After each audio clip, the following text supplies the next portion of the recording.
અ very good afternoon dear students. કેમ છો બધા? એકદમ મજામાં? તો આજે આપણે સામાજિક વિજ્ઞાન વિષયનો અભ્યાસ કરવાના છે, જેમાં આપણે લાસ્ટ લેક્ચરમાં શું જોયું હતું? આપણે રાજપૂત યુગ, રાજપૂત શાસન વિશે ભણીએ છીએ. તો રાજપૂત યુગમાં આપણે પહેલા ઉત્તર ભારતના રાજ્યો જોયા, જેમાં સમ્રાટ હર્ષવર્ધનના અવસાન બાદ ઉત્તર ભારતના રાજ્યોનું નાના નાના ખંડોમાં વિભાજન થયું તેવું જોયું. ત્યાર પછી ઉત્તર ભારતના અલગ અલગ આપણે બધા વંશજો જોયા, શાસકો જોયા, રાજાઓ જોયા, બધા વંશ જોયા. ત્યાર પછી આપણે દક્ષિણ ભારતના રાજ્યો જોયા. તો દક્ષિણ ભારતના રાજ્યોમાં બી આપણે અલગ અલગ વંશો જોયા, જેમાં હતું આપણું ચાલુક્ય વંશ, રાષ્ટ્રકૂટ વંશ, પલ્લવ વંશ, ચેર વંશ, પછી હતું ચોલ વંશ, પાંડ્ય વંશ. આ બધા વંશો જોયા અને તેમના જે મહાન રાજાઓ હતા તેના વિશે આપણે અભ્યાસ કર્યો છે લાસ્ટ લેક્ચરમાં. તો આ લેક્ચરમાં આપણે તેનાથી આગળ થોડુંક વધીએ અને આપણે હવે આ બધા રાજાઓ જોયા, બરાબર? તો રાજાઓ પોતાના રાજ્યનો વહીવટ, પોતાનું શાસન કઈ રીતે ચલાવતા હતા તેના વિશે આપણે અભ્યાસ કરવાના છે. એટલે કે રાજપૂત યુગની જે શાસન વ્યવસ્થા હતી તે આપણે જોવાના છે કે તે લોકો પોતાના રાજ્યનો વહીવટ કઈ રીતે કરતા, કઈ રીતે પ્રજાનું કલ્યાણ કરતા, પ્રજાની મદદ કરતા, પ્રજાના દરેક પ્રશ્નોનું સોલ્યુશન, સમસ્યાનો હલ કઈ રીતે નીકાળતા, એ આપણે આજે આજના લેક્ચરમાં જોવાના છે. તો આપણે શરૂઆત કરીએ ક્યાંથી? રાજપૂત યુગની શાસન વ્યવસ્થા, જ્યાંથી આપણું બાકી હતું ત્યાંથી. જુઓ તો જોઈએ રાજપૂત યુગની શાસન વ્યવસ્થા. રાજપૂત યુગમાં વિવિધ રાજ્ય વંશોનું શાસન હતું. આપણે જોયા કેટલા બધા વંશો હતા અને એના બધા અલગ અલગ રાજાઓ હતા. એ સમયમાં શાસક રાજ્ય વંશોમાં પરિવર્તનો આવતા, પરંતુ રાજનીતિક પરિસ્થિતિમાં કોઈ ફેરફાર જોવા મળતા નથી. એટલે કે રાજાઓ બદલાતા, પરંતુ તે જે રાજ ચાલતું હતું, જે રીતે એ લોકોનું બધી એ લોકો કઈ રીતે રાજ કરતા, શું કહેવાય, રાજનીતિક પરિસ્થિતિમાં કોઈ ફેરફાર આવતો નથી. એટલે કે રાજાઓની જે રાજ કરવાની પદ્ધતિ હતી, રાજાઓની જે ન્યાય કરવાની પદ્ધતિ હતી, રાજાઓની જે પ્રજાનું કલ્યાણ કરવાની પદ્ધતિ હતી, તે પદ્ધતિમાં કોઈ ફેરફાર આવતો નથી. બધા જ રાજાઓની પદ્ધતિ એક જ હતી. એક જ રીતે બધા જ રાજાઓ રાજ કરતા, પોતાનું શાસન ચલાવતા. એટલે કે રાજાઓ ભલે બદલાતા, વંશો ભલે બદલાતા, પરંતુ જે રાજનીતિક પરિસ્થિતિ હતી એમાં કોઈ ફેરફાર થતો નહીં. રાજપૂત યુગમાં રાજાનું પદ વંશ પરંપરાગત હતું. એટલે કે વંશ પ્રમાણે હતું. પહેલા એક પિતા હોય, દાદા હોય, દાદાનો પછી છોકરો એટલે પિતા હોય, પિતાનો પુત્ર, પછી એનો પુત્ર, પરપુત્ર, એવી રીતે વંશ પરંપરાગત રીતે ચાલતું હતું. રાજાનો જયેષ્ઠ પુત્ર રાજ્યાધિકારી બને તેવું ન હતું. જયેષ્ઠ એટલે કે મોટો પુત્ર, બરાબર? આપણે પિક્ચરોમાં ને એ બધામાં જોઈએ છે કે હંમેશા મોટા પુત્રને જ રાજા બનાવે છે, પરંતુ એવું ન હતું. રાજા પોતાના પુત્રમાંથી ઉત્તરાધિકારી તરીકે કોઈ એક પુત્રને યુવરાજ બનાવતા. આ એટલે કોઈ બી જે એમને યોગ્ય લાગે રાજાને, તેને એ યુવરાજ બનાવતા. આ યુવરાજ પાછળથી રાજા બનતો. એટલે કે આ યુવરાજને બરાબર રીતે ટ્રેન કરતા, તેને તાલીમ આપતા અને પછી એ જે એમનો પુત્ર હતો, જે રાજા બનવાને પાત્ર હતો, યોગ્ય હતો, તેને તે રાજા બનાવતા. અથવા રાજ દરબારીઓ એ ચૂંટણી કરીને અથવા પસંદગી કરીને રાજાઓની પસંદગી કરી હોવાના ઉદાહરણો છે. અથવા જો તે બધા રાજ દરબારો હોય છે તે શું કરે, રાજાઓના પુત્રો, 3 પુત્રો હોય તો 3 પુત્રોની ચૂંટણી કરાવે અને તેમાંથી જે પુત્રને વધારે વોટ મળે, મત મળે, તે રાજા બનતા. જેવી રીતે હાલ હમણાં ચાલે છે તે રીતે. એટલે કે હમણાં આપણું વંશ પરંપરા તો કશું નથી ચાલતું, પરંતુ આપણે હમણાં કેવી રીતે ચૂંટણી કરીને આપણે આપણા નેતાને ચૂંટીએ છીએ, એવી રીતે ત્યારે પણ થતું. એવા ઉદાહરણો પણ આપણને મળેલા છે. જેમ કે કાશ્મીરના યશસ્કરની બ્રાહ્મણોની સભાએ પસંદગી કરી હતી. એટલે કે જે કાશ્મીરના રાજા હતા તેનું નામ હતું યશસ્કર. તો તેમની પસંદગી બી આવી રીતે ચૂંટણીથી કરવામાં આવી હતી. એ ચૂંટણી કોણે કરી હતી? કે બ્રાહ્મણોની સભા બોલાવવામાં આવી હતી. તો તે લોકોએ કાશ્મીરના જે યશસ્કર રાજા હતા તેમની પસંદગી કરી હતી. આ સમયે મંત્રીઓના 2 પ્રકાર હતા. એટલે કે મંત્રી આપણે જોઈએ તો એક જ હોય, પરંતુ 2 ટાઈપના તે ટાઈમે મંત્રી કેવા હતા? 2 પ્રકારના. તો એક મંત્રી હતા અમાત્ય અને બીજા હતા સચિવો. આવી રીતે 2 પ્રકારો પડતા હતા મંત્રીના. અમાત્યનું કાર્ય મંત્રણા અને રાજનીતિ કરવાનું હતું. એટલે કે અમાત્ય જે હતા એ શું કરતા? તો રાજ્યની અંદરની બધી વ્યવસ્થા સંભાળતા હતા. એટલે કે કઈ જગ્યાએ શું બાંધવાનું છે, પ્રજાને શેની જરૂર છે, અને રાજનીતિ કરવાનું હતું. એટલે કે જે બધી રાજ્યમાં જે બધી સમસ્યાઓ સર્જાય તો તેને કઈ રીતે હલ કરવું તે કોનું કામ હતું? અમાત્યનું. જ્યારે સચિવોનું કાર્ય લડાઈ તથા સુલેહનું હતું, એટલે કે જે સચિવ હતા સચિવોનું કાર્ય શું હતું? લડાઈ તથા સુલેહનું, એટલે કે રાજ્યની બહારના કાર્ય. અન્ય રાજ્ય સાથે જ્યારે લડાઈ કરવામાં આવે તો લડાઈ કરવી છે, યુદ્ધ કરવું છે કે તેમની સાથે સુલેહ કરવી છે, તો આ બધું કાર્ય કોનું હતું? સચિવનું. એટલે અમાત્યનું કાર્ય હતું તે રાજ્યની અંદરની બધી વ્યવસ્થા સંભાળવાનું હતું, જ્યારે સચિવોનું કાર્ય હતું તે રાજ્યની બહારની વ્યવસ્થા સંભાળવાનું હતું. દરેક પ્રકારની નીતિનો અંતિમ નિર્ણય તો કોણ કરતું હતું? રાજા જ કરે. એટલે કે અમાત્ય અને સચિવો આ બધા નિર્ણયો કરે, પરંતુ છેલ્લા એ જ્યારે એકદમ 100% ક્યારે થાય? જ્યારે તે રાજાને પૂછે ત્યારે એ તેમનો નિર્ણય છેલ્લો હંમેશા રાજાનો જ રહેતો.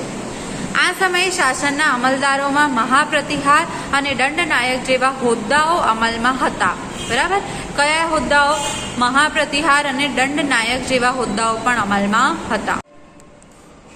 આ સમયે શાસનના અમલદારોમાં મહાપ્રતિહાર અને દંડનાયક જેવા હોદ્દાઓ અમલમાં હતા. એટલે કે આવા બધા મહાપ્રતિહાર, દંડનાયક, આ બધા હોદ્દાઓના નામ છે તે પણ હતા. નગરની સભાનો વડો નગરપતિ કહેવાતો. એટલે નગરમાં જે સભા ભરાતી, આપણે બધા નગરના લોકોની પણ સભા ભરાય ને, જેમાં આપણે બધું નગરના લોકોને પૂછીએ કે તમને શું સમસ્યા છે, કોઈ સમસ્યા થઈ હોય તો તેનું નિવારણ કાઢીએ. તો આ બધા જે નગરના લોકો સાથે જે સભાઓ ભરાતી તેનો જે વડો કહેવાતો તેને નગરપતિ કહેવાતો. એટલે કે રાજા હોય, તેના મંત્રી હોય, મંત્રીઓના બે ભાગ પડે, અમાત્ય અને સચિવ. ત્યાર પછી આવે આ મહાપ્રતિહાર અને દંડનાયક જેવા હોદ્દાઓ પણ હતા, અને ત્યાર પછી આવતા હતા નગરપતિ. તો આટલું આપણે હવે આગળ વધીએ તો નગરપતિ આવતા હતા. પછી નગરપતિ પછી આપણે જોઈએ કે રાજપૂત યુગમાં ગ્રામીણ સંસ્થાઓનું મહત્વ વિશેષ હતું. એટલે કે ત્યારે આપણે જોઈએ કે જૂના જમાનામાં આપણો ભારત દેશ ગામડાઓનો બનેલો દેશ છે, એટલે કે શું? ગ્રામીણ શાસન વ્યવસ્થા વિશેષ હતી. આ સંસ્થાઓનો એવો વિકાસ થયો કે મુગલ કાળમાં પણ ગ્રામ પંચાયતનું મહત્વ રહ્યું. ત્યારે પણ ગ્રામ પંચાયત હતી અને મુગલ કાળમાં પણ તે રહી. ઉત્તરની જેમ દક્ષિણ ભારત પર ગ્રામ પંચાયતને આધીન હતું. એટલે ઉત્તર ભારતમાં બી ઘણા બધા ગામડાઓ હતા, અને ગામડામાં તો ગ્રામ પંચાયત હોય, તો તેવી જ રીતે દક્ષિણ ભારતમાં બી ઘણા બધા ગામડાઓ હતા. તો ત્યારે પણ દક્ષિણ ભારતમાં પણ આખું દક્ષિણ ભારત ગ્રામ પંચાયતને આધીન જ હતું. તેનો વડો મુખી કે સરપંચ ગણાતો. આપણે જાણીએ છીએ કે ગ્રામ પંચાયતના વડાને શું કહેવાય? તો સરપંચ. મુખી કે સરપંચ. કેટલીક બાબતોમાં ગ્રામ સભા ન્યાય આપતી, પરંતુ રાજ્ય શાસનમાં ન્યાયતંત્રનો સર્વોચ્ચ વડા તો રાજા જ હતો. એટલે કે કેટલીક બાબતો હોય, નાની નાની બાબતોમાં સરપંચ, એટલે કે જે ગ્રામ સભા, આપણે જોયું કે ગ્રામ સભાના વડાને નગરપતિ કહેવાય. બરાબર? ગ્રામ સભાના વડાને સરપંચ બી કહેવાય. નગરની સભાનો વડો જે હોય તેને નગરપતિ કહેવાય. તો કેટલીક નાની નાની બાબતોમાં એ પણ નિશ્ચય લઈ લેતી, પરંતુ જે બીજી મોટી મોટી બાબતો હોય, રાજ્ય શાસનમાં જે ન્યાયતંત્ર હોય તેનો છેલ્લો ફેસલો તો રાજાનો જ હોય. એટલે કે બધી જ વસ્તુઓ આપણે ડિસાઇડ કરી લેવાની, જે લોકોને રાજાએ ચૂંટેલા છે તેને, પરંતુ છેલ્લો નિર્ણય તો હંમેશા રાજાને પૂછીને જ લેવાનો. એવી રીતે આ રાજપૂત શાસન વ્યવસ્થા ચાલતી હતી. તો આપણે રાજપૂત શાસન વ્યવસ્થા વિશે અભ્યાસ કર્યો, જેમાં રાજા હોય, વંશ પરંપરાગત ચાલતી, જેમાં એવું ન હતું કે કોઈ મોટો પુત્ર હોય તેને જ રાજા બનાવવાનો, ના, એની પણ ચૂંટણી કરતા. રાજ દરબારીઓ મળીને રાજાના પુત્રોમાંથી તેને રાજા બનાવતા. પછી રાજા હોય, તેની નીચે મંત્રી હોય, મંત્રીના બે ભાગ પડે, અમાત્ય અને સચિવ. પછી આપણે જોયું કે એ બંનેનું કાર્ય અલગ અલગ છે. અમાત્યનું કાર્ય રાજ્યની અંદરની બધી વાતો સંભાળવાનું, અને સચિવનું કાર્ય રાજ્યની બહારની બધી વાતો સંભાળવાનું. પછી હતું અમલદારોમાં બી મહાપ્રતિહાર અને દંડનાયક જેવા હોદ્દાઓ હતા. પછી નગરની જે સભા ભરાતી તેને નગરપતિ કહેવાય. બરાબર? પછી ગ્રામ પંચાયતનો આપણે જોયું કે સરપંચ હોય. પછી છેલ્લો ફેસલો તો હંમેશા રાજાનો જ હોય. તો આ રાજપૂત યુગની શાસન વ્યવસ્થા આવી હતી. હવે આપણે રાજપૂત યુગનો જે વેપાર વાણિજ્ય હતો તે કેવી રીતે થયો? તો રાજપૂત યુગનો જે વેપાર વાણિજ્ય હતો, તો રાજપૂત યુગમાં વાણિજ્ય વ્યવસ્થા ઉપર દેખરેખ રાખવા માટે એક અલગ વિભાગ હતો. શેની ઉપર? વેપાર વાણિજ્ય, એટલે કે જે બધું ખરીદી વેચાણ અને જે બધું વેપાર કરવામાં આવે તેનો એક આખો અલગ જ વિભાગ હતો. આ વિભાગ વિદેશ ખાતેના વેપાર ઉપરની જકાત વસૂલ, એ વિભાગનું કાર્ય શું શું હતું તે કીધું છે કે વેપાર ઉપરની જકાત વસૂલ કરવાની, વસ્તુઓનું મૂલ્ય ઠરાવવાની, એટલે કે વસ્તુઓની કિંમત નક્કી કરવાની, મૂલ્ય એટલે કે કિંમત ઠરાવવાની, અને રાજ્યમાં ઉપયોગી થતી વસ્તુઓને મંગાવવાની. એટલે કે જકાત વસૂલ કરવાની, વસ્તુની કિંમત નક્કી કરવાની, પછી વસ્તુઓ મંગાવવાની વગેરે વ્યવસ્થા કરતો. મુખ્ય કર જમીનની ઉપજનો છઠ્ઠો ભાગ હતો. એટલે કે જે રાજ્ય ચાલતું તેનો મુખ્ય એ રાજ્ય આપણે કયા પૈસાથી ચાલતું, તો આ જે જમીનની ઉપરનો છઠ્ઠો ભાગ હતો તેના ઉપર. રાજપૂત યુગમાં જમીન પરનો કર ભાગના નામે ઓળખાતો. એટલે કે જમીન ઉપરનો જે કર હોય, જે બધા જ આપણે જૂના જમાનામાં જમીન પરનો આપણે હમણાં વેરો કહીએ છીએ, તો ત્યારે કર કહેતા. તો કરને કયા નામથી ઓળખવામાં આવતો? ભાગ. જમીન પરનો જે કર હતો તે કરને ભાગના નામે ઓળખવામાં આવતો. આજે પણ જમીન ઉપર તો કર લેવાય છે. બંદરો અને નાકા ઉપર તથા બંદરો એટલે કે જે બધા વહાણો દ્વારા, જળમાર્ગ દ્વારા ત્યારે વેપાર થતો, તો એ વેપાર જે આવીને ઊભા રહે તેને બંદર કહેવાય. તો બંદરો અને નાકા ઉપર તથા સિંચાઈ ઉપર કર ઉઘરાવવામાં આવતો.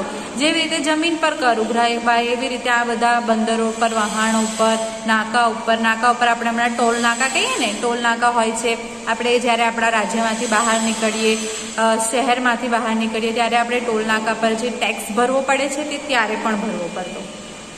સિંચાઈ ઉપર, ખેતીવાડીમાં જે સિંચાઈ હોય તેના ઉપર પણ આપણે કર ભરતા.